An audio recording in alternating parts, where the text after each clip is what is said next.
আসবে দিদিভাই আসবে। দারু ব্রহ্ম ভেসে আসার আগে তুমি এমন কিছু লক্ষণ দেখতে হবে যে তোমার নিজেই মনে হবে তিনি আসছেন। আমি তিথি নক্ষত্র মিলিয়ে দেখেছি আগামী কাল হচ্ছে সেই বিশেষ দিন। কাল?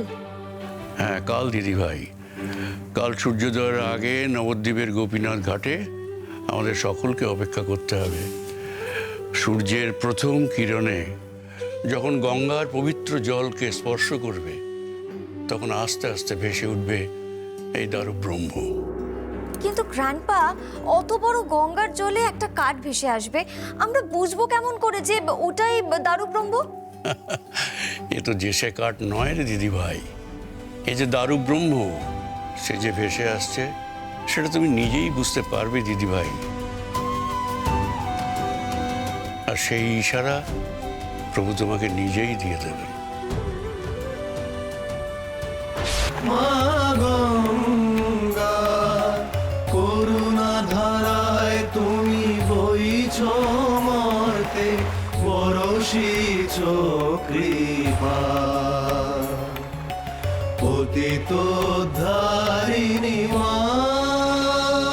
জয় গৌর জয় নিতাই, জয় গৌর জয় নিতাই, জয় গৌর জয় নিতাই, জয় গৌর জয় নিতাই, জয় গৌর জয় নিতাই, জয় গৌর জয় নিতাই।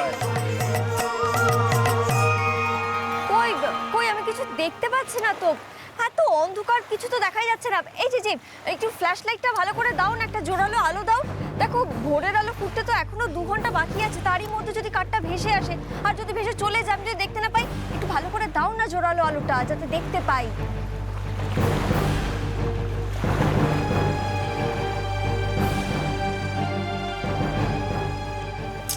কিছুই তো দেখতে পাচ্ছি না, দূর বাবা। দেখে কি করছোটা কি? শান্ত হয়ে দাঁড়াও না, এত ছটফট করছো কেন? আরে বাবা, আসলে কিছু দেখতে পাচ্ছি না তো, ওই জন্য। খালি আমার চিন্তা হচ্ছে যদি অন্ধকারের মধ্যে এসে কাঠটা ভেসে চলে যায় তখন কি হবে। আমি দেখতে পাবো তো ঝিঝিপ, কখন আসবে কাঠটা, কখন আসবে? আসবে দিদিভাই আসবে। দারু ব্রহ্ম ভেসে আসার আগে তুমি এমন কিছু লক্ষণ দেখতে হবে যে তোমার নিজেই মনে হবে তিনি আসছেন।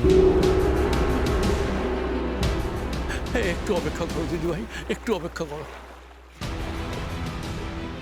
আর কিছুক্ষণের মধ্যেই ভোরের আলো উঠবে দিদিভাই। এবার দেখবে নদীর দিক থেকে হঠাৎ একটা জোলো হাওয়া ভেসে আসবে, আর সেই হাওয়া এতই পবিত্র, এতই নির্মল যে শরীর মন জুড়িয়ে যাবে। তারপর তুমি চন্দনের সুগন্ধ পাবে, তার সাথে সাথেই শুনতে হবে শঙ্খধ্বনি।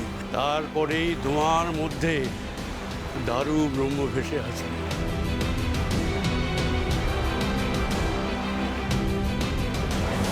এত আচার অনুষ্ঠান করে এরা দারু ব্রহ্ম তুলবে, তারপর সেটা চলে যাবে গুরুদেবের হাতে।